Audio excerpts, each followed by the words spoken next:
Bom, pessoal, entrando agora então na etapa de desenho de processos, né?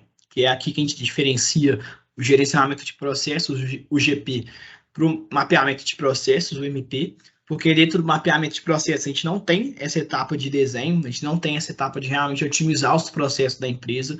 Então, é aqui que o GP ele realmente se diferencia e é aqui que ele se torna mais completo. Porque a equipe do projeto vai realmente conseguir aplicar mudanças no empreendimento, mudanças ali que a equipe considera necessária, né, para que os resultados, tanto do processo, mas os resultados da companhia no geral, se tornam melhores, né. Dentro dessa etapa de desenho de processo, a gente tem algumas execuções, algumas entregas que são feitas. Então, começando falando então da análise de indicadores.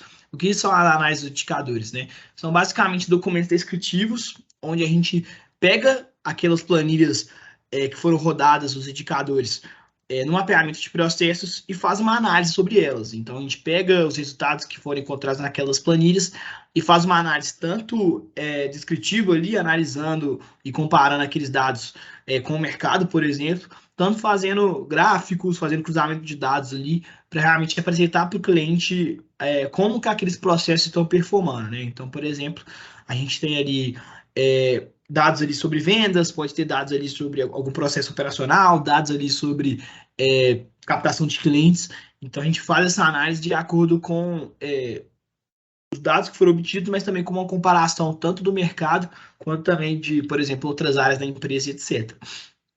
Lembrando, galera, que nessa análise de indicadores, esses indicadores que são rodados na etapa de mapeamento de processo, não são indicadores que são inerentes a cada processo que foi mapeado, né? Então, podem ter indicadores que vão englobar ali 3 processos de uma vez, vão ter indicadores que vão ser individuais, né? Um indicador para cada processo, e podem ter processos que nem vão ter indicadores. Isso depende mesmo da configuração daquela empresa, de como aquele projeto está sendo realizado, enfim.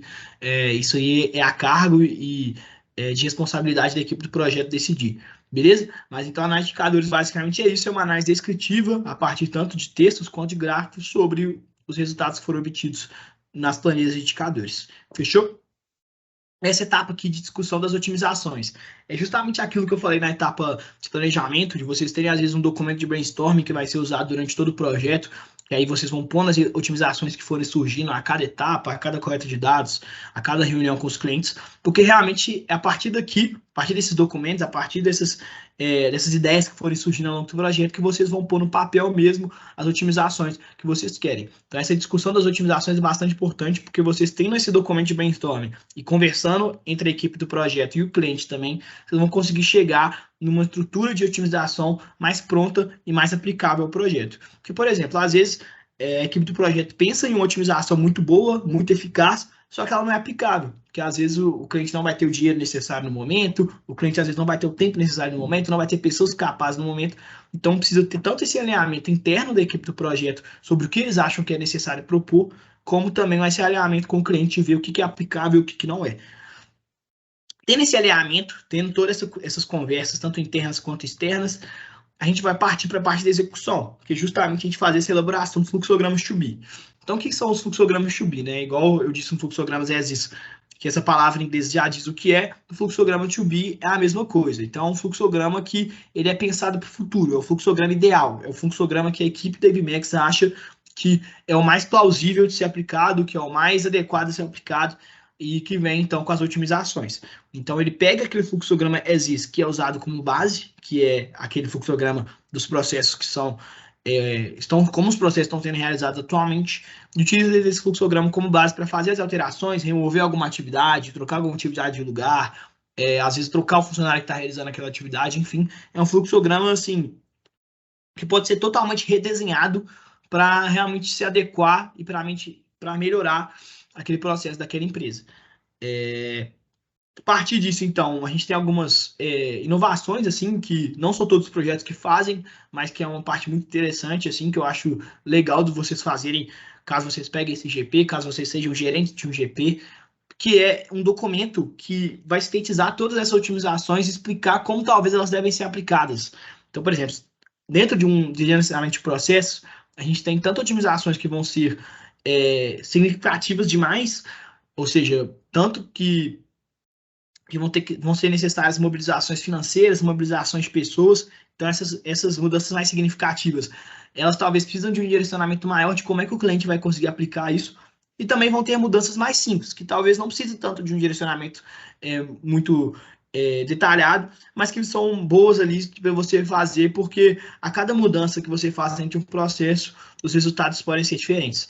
Então, para essa parte do levantamento das otimizações, é legal sempre fazer um documento que vai englobar tanto essas mudanças significativas, ou seja, dando esse passo a passo de como elas devem ser aplicadas, como as mudanças mais simples, explicando por que vocês acham que é importante aplicar essas mudanças também, beleza? Então, essa é uma coisa que não é obrigatória de ter, mas eu recomendo que vocês façam, caso seja possível, porque é um documento que agrega demais o cliente entender o que vocês estão querendo propor na empresa dele, né? E por fim, como última entrega, a gente tem os diagramas de Chikawa e também as tabelas GSR.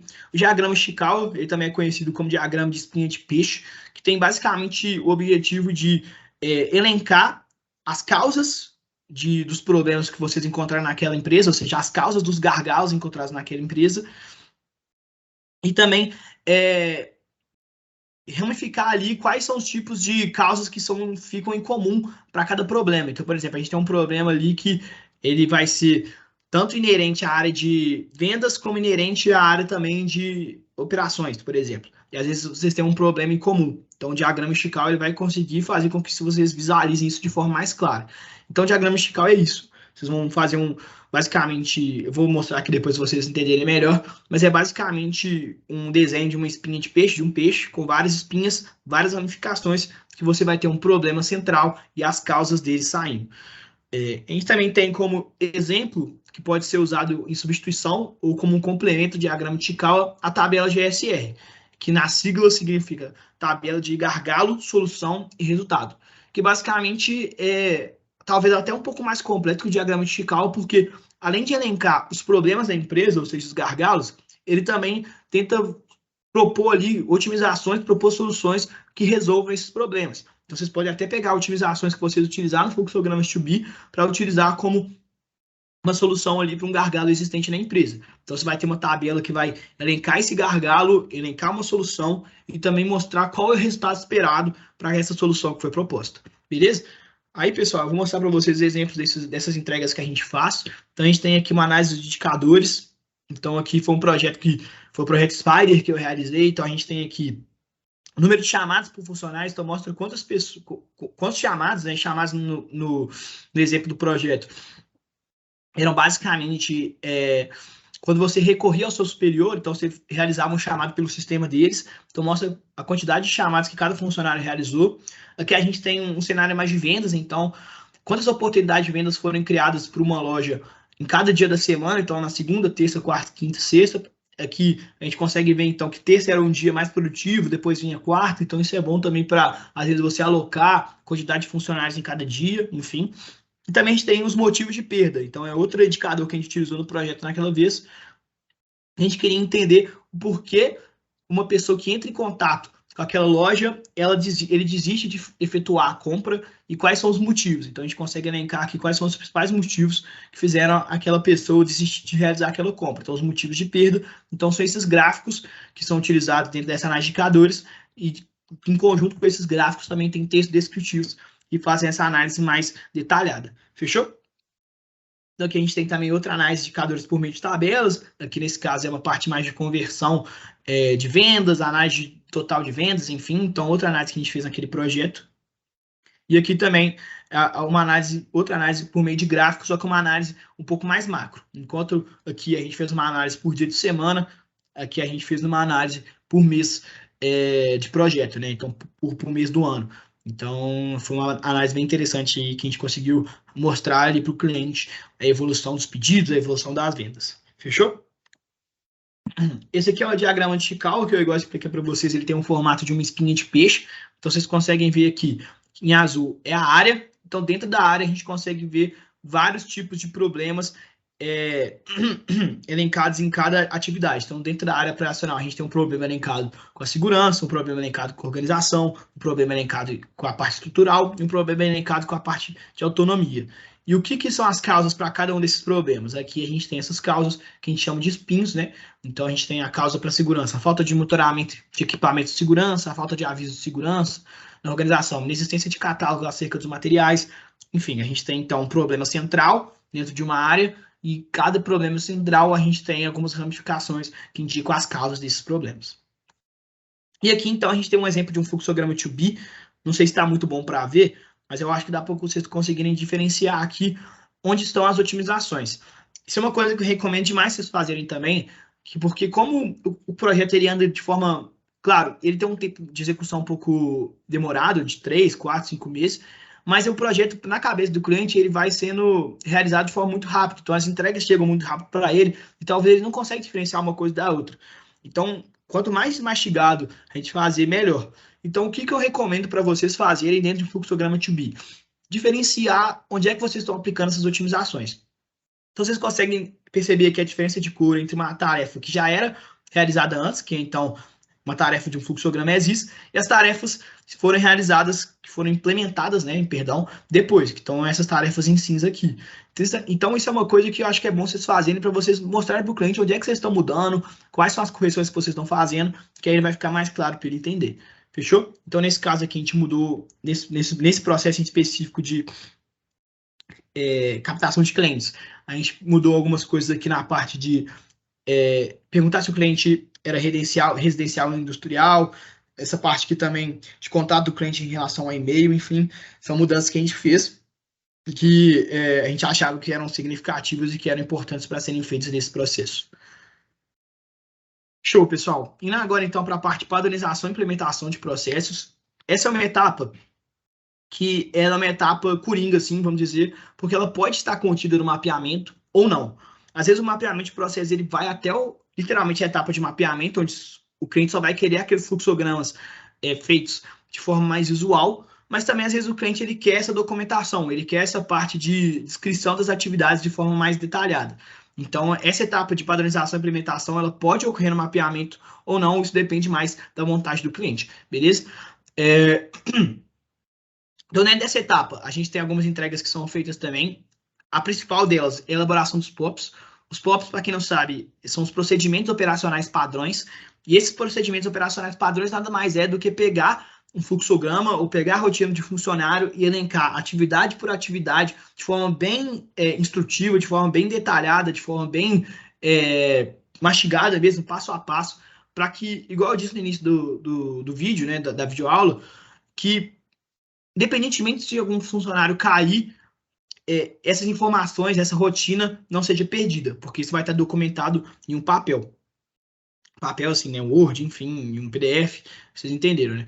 Então, dentro desse POP, é um manual de instrução passo a passo. Então, por exemplo, seria pegar esse fluxograma que está aqui no 2B e elencar atividade por atividade, o que o funcionário deveria fazer.